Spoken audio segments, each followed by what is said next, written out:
For solving the triangles, uh, I can have these things memorized, which we should by test time of like when you would have 0, 2, or 1 triangles.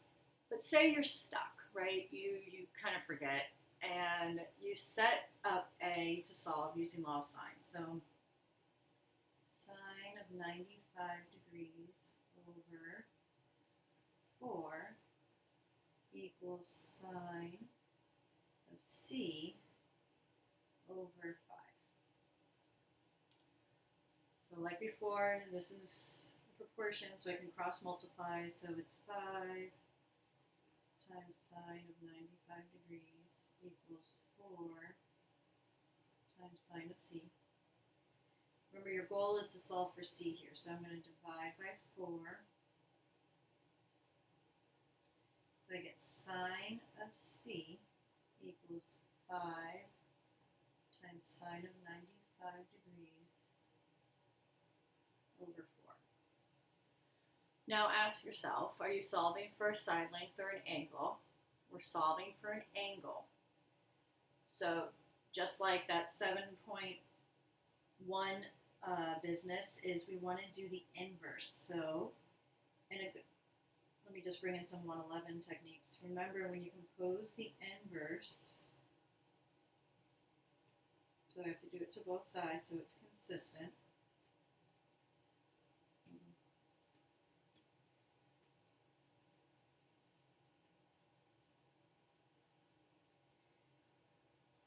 Okay, well, the whole purpose of this, that this was discussed in 111 days, is this now will leave you with the input, which is your angle. That was the whole reason you did it. So your angle equals the inverse of 5 times sine of 95 degrees over 4. So I'm going to go to my calculator and put in exactly what I see. So inverse sine, I'm going to set up my division. So right now, 5 times sine, make sure in degrees, 95, and I'm going to close that, go to the bottom, divided by 4. See how it says undefined? That is telling you there's 0 triangles. So if you did this and you didn't have it memorized that there'd be 0, you wouldn't say your answer is undefined, all right? Just say there are 0 triangles. All right.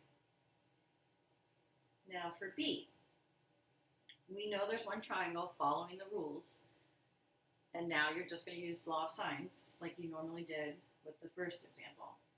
So I have sine of 50 degrees over 3 equals sine of B over 2. I'm going to cross multiply.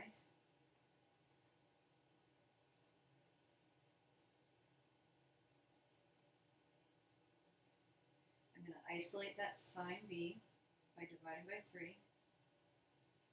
So I have sine B equals 2 times sine of 50 over 3. So again, I have to solve for B, and that's my input. It's an angle, so I need to compose both sides with the inverse.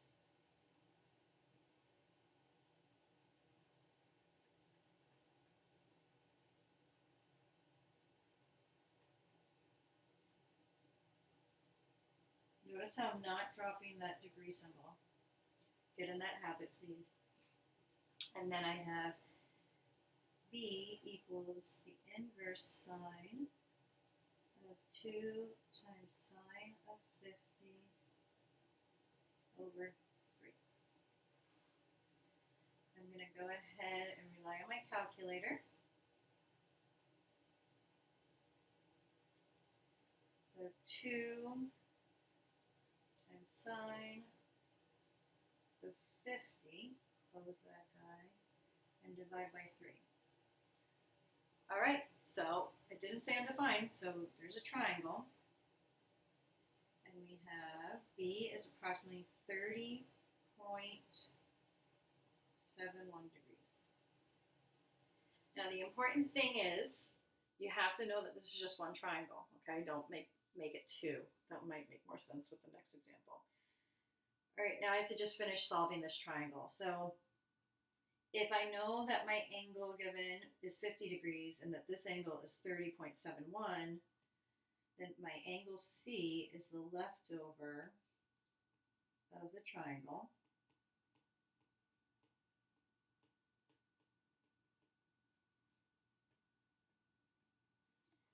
And I'm going to go ahead and do all of this in a calculator. Now make sure you're watching this piece.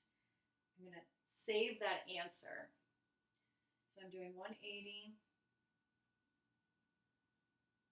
180, take away the 50, take away the answer key. Okay, so the answer key is that bottom underneath that 3. This is really important because that's your whole value for C. On our paper, we can't write the entire thing. It just becomes too much. So we're forced to round. But when we calculate values, we don't want to round. So what I mean by that is the last thing I have to solve for is that side length C. So I'm going to always use the full ratio that was given to me, like discussed in the previous notes. Sine of 50 degrees over 3 equals sine of your C, which you found, all over little c. And if I cross multiply, I really wrote too big, didn't I? Let's see. Yeah, I sure did. If I cross multiply, I'm just going to save us some time. I end up getting 3 times sine of 99.29 degrees over sine of 50.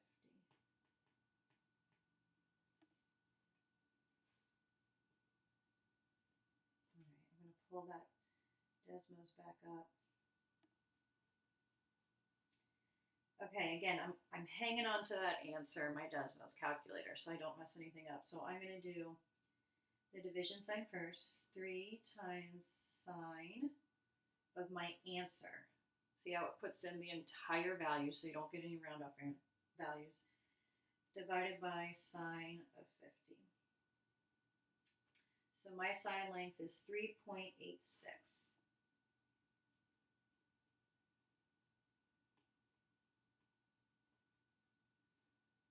All right. So we have, let's get another.